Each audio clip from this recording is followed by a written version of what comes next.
Dans cette vidéo, on va voir comment les atomes peuvent former des ions ainsi que la règle de l'octet et du duet. Alors, premier exemple qui est l'atome de lithium, numéro atomique 3, ce qui veut dire que dans cet atome, on trouve 3 protons au sein du noyau. C'est un atome, il est électriquement neutre, ce qui veut dire qu'il a également 3 électrons. La structure électronique ou configuration électronique de cet atome est K2L1. Or, à l'état naturel, le lithium va exister majoritairement sous la forme ionique, c'est-à-dire sous la forme d'ion Li+. Alors, cette charge positive, ici, indique qu'il va exister un déséquilibre entre le nombre de protons et d'électrons, et plus précisément que le nombre de protons sera supérieur d'une unité au nombre d'électrons. Alors, comment cela est-il possible? On pourra envisager, premièrement, l'ajout d'un proton dans le noyau, mais ceci n'est pas bon. En effet, la modification du noyau d'un atome constitue ce que l'on appelle une transformation nucléaire ou réaction nucléaire. Les réactions nucléaires à l'état naturel sont relativement rares et d'autre part, si on ajoutait ici un proton dans le noyau, le numéro atomique serait modifié, ce serait plus 3 mais 4, donc ce ne serait plus du lithium. Il reste donc une deuxième possibilité qui est la suivante, c'est tout simplement la perte d'un électron. En effet, on aura 3 protons dans le noyau, 2 électrons, et on aura bien un déficit en électrons qui montrera qu'on a un ion positif Li+. Cependant, cet ion Li+, aura une structure électronique différente. En effet, il aura perdu un électron, il n'aura plus que 2 électrons, sa structure électronique sera donc K2.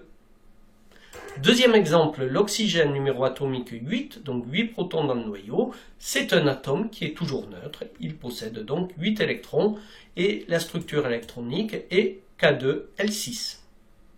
À l'état naturel, l'oxygène existe très souvent sous la forme d'anion, d'ion négatif O2-. C'est un ion chargé, donc cette fois-ci il va posséder toujours 8 protons, c'est de l'oxygène, mais il va avoir des électrons en plus, et il va en avoir 2 en plus, il aura 10 électrons. En effet, si on compte 8 charges positives dans le noyau, plus 10 charges négatives que sont les électrons, on trouve bien ici un excès, une charge globale égale à -2. Cependant, comme on a rajouté des électrons, la structure électronique de cet ion ne sera plus K2L6, mais K2L8. Alors, on vient de voir qu'un atome qui va perdre des électrons va devenir un ion positif, c'est ce que l'on appelle un cation. Et par exemple, on peut avoir l'ion Fe2+, qui est un atome de fer qui aura perdu 2 électrons. Au contraire, si un atome gagne des électrons, il devient un ion négatif, c'est ce que l'on appelle un anion. Par exemple, l'ion phosphore, P3-, est un atome de phosphore qui aura gagné 3 électrons. Alors la question que l'on peut se poser, c'est pourquoi l'oxygène forme-t-il l'ion O2-, et alors que le lithium, il forme l'ion positif Li+.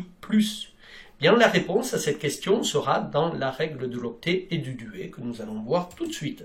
Alors que dit cette règle?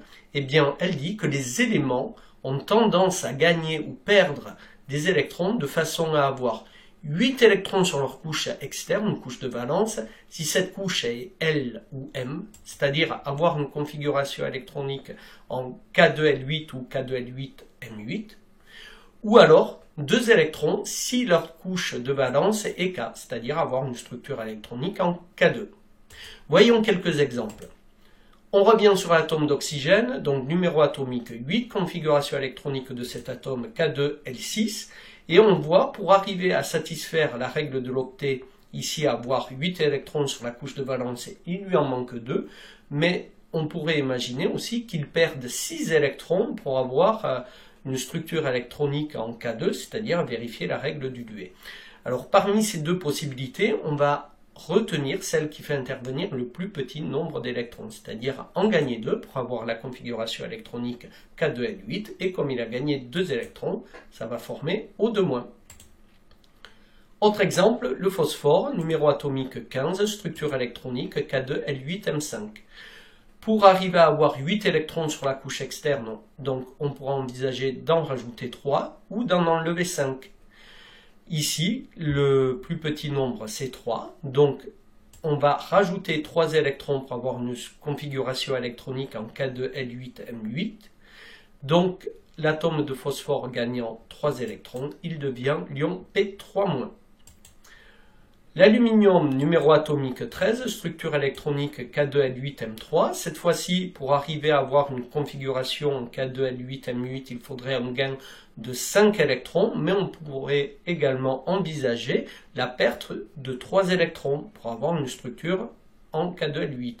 Donc la perte de 3 électrons faisant intervenir moins d'électrons que le gain de 5, c'est cette option que nous allons valider.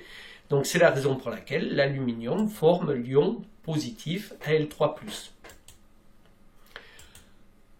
Exemple dont nous avons déjà également parlé, le lithium numéro atomique 3, structure électronique de l'atome K2L1. Donc pour arriver à satisfaire la règle de l'octet, il faudrait un gain de 7 électrons, alors que la perte d'un seul électron lui permet de satisfaire la règle du duet. Donc la configuration électronique de l'ion sera K2, et comme il a perdu un électron, on aura l'ion Li+. Dernier exemple qui est le néon, numéro atomique 10, structure électronique de l'atome K2L8. Et bien cette fois-ci, on remarque que cet atome vérifie déjà la règle de l'octet. C'est la raison pour laquelle l'atome de néon ne va pas former d'ion. Et alors ce n'est pas un hasard, c'est ce que l'on appelle des gaz rares ou des gaz nobles. Le caractère noble provient tout simplement du fait que ce sont des entités chimiques qui sont très stables.